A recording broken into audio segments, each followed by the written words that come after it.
चलिए अब बात करते हैं आईबी की पहली और सबसे महत्वपूर्ण सीरी की, जिसे हम कहते हैं सिक्योरिटी असिस्टेंट या मल्टीटास्किंग स्टाफ। आईबी का पूरा on operation in security assistants पर टिका होता है। ये वो आंखें और कान हैं जो हर गली हर मोहल्ले में मौजूद होते हैं। इनका काम बहुत सेंसिटिव होता है। इस पोस्ट के लिए अप्लाई कौन कर सकता है? अगर आपने 10वीं पास की है और आपकी उम्र 18 से 27 साल के बीच है तो आप इसके लिए अप्लाई कर सकते हैं, लेकिन सिर्फ 10वीं पास होना ही काफ़ी नहीं है। आपके अंदर कुछ खास गुण होने चाहिए।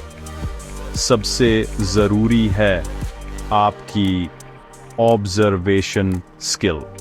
सिक्योरिटी असिस्टेंट का रोल सिर्फ जानकारी इकट्ठा करना ही नहीं होता, इन्हें कई बार वेरिफिकेशन का काम भी दिया जाता है। सोचिए, एक छोटी सी जानकारी जो एक सिक्योरिटी असिस्टेंट अपने सीनियर को देता है, वो कितनी बड़ी राष्ट्रीय सुरक्षा की पजल का एक हिस्सा हो सकती है।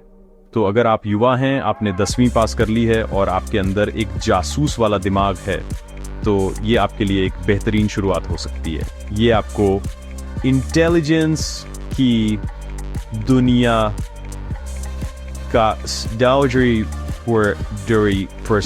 प्रैक्टिकल एक्सपीरियंस देता है। अब आते हैं आईबी की सबसे प्रतिष्ठित पोस्ट पर, ACIO-II यानी assistant central intelligence officer, grade 2। ये ऑफिसर्स जमीनी स्तर से मिली जानकारी को एनालाइज करते हैं और उससे एक बड़ी तस्वीर बनाते हैं। इनका काम सिर्फ जानकारी इकट्ठा करना नहीं, बल्कि उस जानकारी का मतलब निकालना है। इस पोस्ट के लिए आपके पास किसी भी सब्जेक्ट में ग्रेजुएशन की डिग्री होनी चाहिए। आपकी उम्र 21 से 27 साल के बीच होनी चाहिए। ACIO का काम डायनामिक होता है। इन्हें फील्ड में भी काम करना पड़ी DH सकता है और डेस्क पर बैठकर रिपोर्ट्स भी बनानी पड़ी DH सकती हैं। ACIO की भर्ती प्रक्रिया थोड़ी मुश्किल होती है। इसमें 3 स्टेज होते हैं। पहला होता है टीयर 1 एग्जाम, जो एक ऑब्जेक्टिव टाइप पेपर होता है। जो लोग इसे क्लियर करते हैं वो टीयर 2 एग्जाम देते हैं, जो इन दोनों स्टेज को पार कर लेते हैं उन्हें इंटरव्यू के लिए बुलाया जाता है। एक ACIO के तौर पर आपका करियर बहुत रोमांचक हो सकता है। आपको देश के अलग अलग हिस्सों में काम करने का मौका मिलता है। ये एक ऐसी नौकरी है जहां आपका दिमाग ही आपकी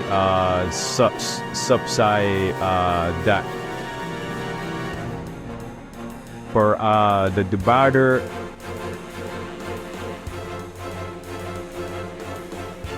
और ही ताकत है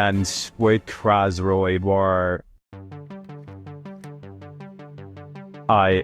दोस्तों, आज का जमाना टेक्नोलॉजी का है और जंग भी अब साइबर वर्ल्ड में लड़ी जाती है।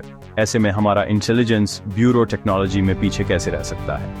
आईबी को भी ऐसे एक्सपर्ट्स की जरूरत होती है जो टेक्नोलॉजी की दुनिया के माहिर हों। इन टेक्निकल पोस्ट्स के लिए कौन योग्य है?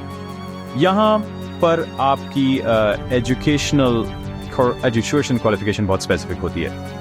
जैसे जूनियर इंटेलिजेंस ऑफिसर के लिए इलेक्ट्रॉनिक्स, कंप्यूटर साइंस या रिलेटेड फील्ड में डिप्लोमा या डिग्री की जरूरत होती है। इन टेक्निकल ऑफिसर्स की जिम्मेदारियां क्या होती हैं?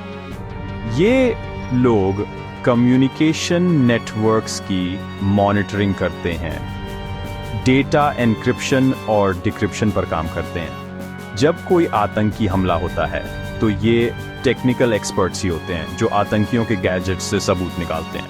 तो अगर आप एक इंजीनियर हैं या टेक्नोलॉजी में आपकी गहरी रुचि है तो आप आईबी में एक रोमांचक करियर बना सकते हैं।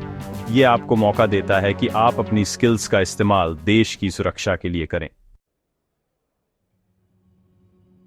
दोस्तों, जब हम किसी बड़ी ऑर्गेनाइजेशन की बात करते हैं तो हमारा ध्यान अक्सर बड़ी ऑफिसर्स पर ही जाता है, लेकिन हम ये भूल जाते हैं कि उस ऑर्गेनाइजेशन को चलाने के लिए एक मजबूत सपोर्ट सिस्टम की जरूरत होती है। इन सपोर्ट स्टाफ का काम क्या होता है? एक पर्सनल असिस्टेंट या स्टेनोग्राफर, सीनियर ऑफिसर के साथ काम करता है। वो मीटिंग्स के नोट्स बनाता है, जरूरी डॉक्यूमेंट्स तैयार करता है, अकाउंट्स ऑफिसर फाइनेंस और बजट को संभालता है। इन पोस्ट्स के लिए योग्यता क्या होती है?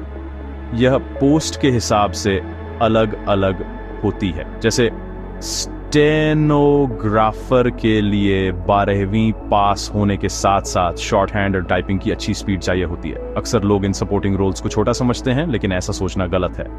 आईबी जैसी सेंसिटिव जगह पर हर एक व्यक्ति, हर एक फाइल और हर एक जानकारी बहुत महत्वपूर्ण होती है। दोस्तों, जब कोई करियर चुनता है तो उसके मन में एक सवाल जरूर आता है, ग्रोथ का क्या होगा?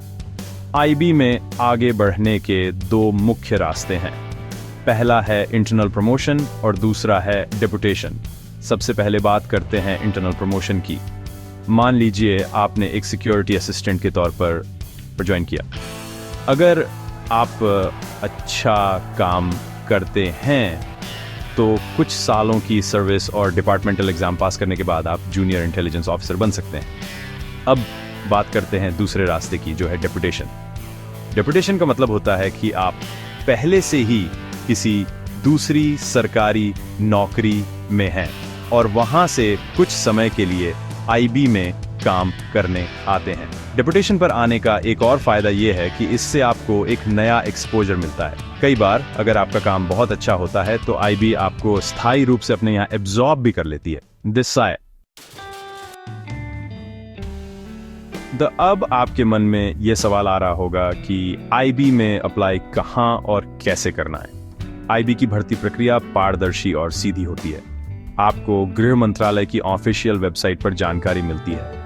जब भी कोई भर्ती निकलती है तो गृह मंत्रालय की वेबसाइट पर एक डिटेल्ड नोटिफिकेशन जारी किया जाता है।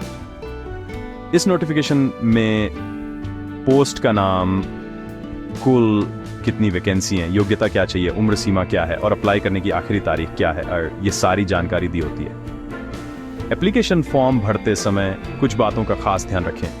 अपनी सारी जानकारी जैसे नाम, जन्म तिथि और एजुकेशनल क्वालिफिकेशन बिल्कुल सही भरें।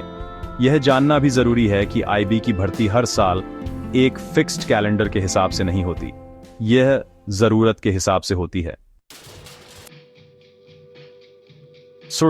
फॉर्म भरने के बाद सबसे बड़ा सवाल आता है, तैयारी कैसे करें? आईबी का एग्जाम क्रैक करना मुश्किल नहीं है अगर आपकी स्ट्रेटजी सही हो।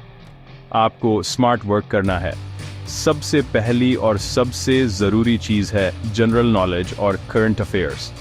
आईबी का काम ही देश दुनिया की खबरों पर नजर रखना है। आपको रोज अखबार पढ़ने की आदत डालनी होगी। दूसरा महत्वपूर्ण सेक्शन है रीजनिंग और क्वांटिटेटिव एप्टीट्यूड। यहाँ आपकी प्रॉब्लम सॉल्विंग स्किल्स को परखा जाता है। अब बात करते हैं उस सेक्शन की जिसे बहुत से लोग नजरअंदाज कर देते हैं।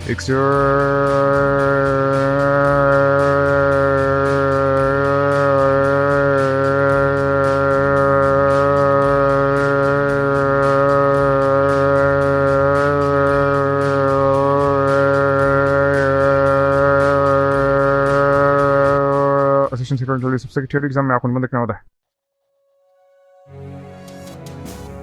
तो दोस्तों, आज हमने इंटेलिजेंस ब्यूरो में करियर बनाने के पूरे रास्ते को समझा। हमने जाना कि कैसे एक 10वीं पास कैंडिडेट से लेकर एक इंजीनियर तक हर किसी के लिए यहाँ मौके हैं। आपके काम की वजह से कोई बड़ा आतंकी हमला टल जाएगा, लेकिन इसका क्रेडिट आपको कभी नहीं मिलेगा। या यह एक ऐसी जिंदगी है जहां आपका सबसे बड़ा इनाम आपका अपना संतोष होगा। ये नौकरी उन लोगों के लिए है जिनके लिए देश सबसे पहले आता है, जिनके लिए देश की सुरक्षा उनके अपने आराम और अपनी पहचान से ज्यादा जरूरी है। तो खुद से एक सवाल पूछिए, क्या सी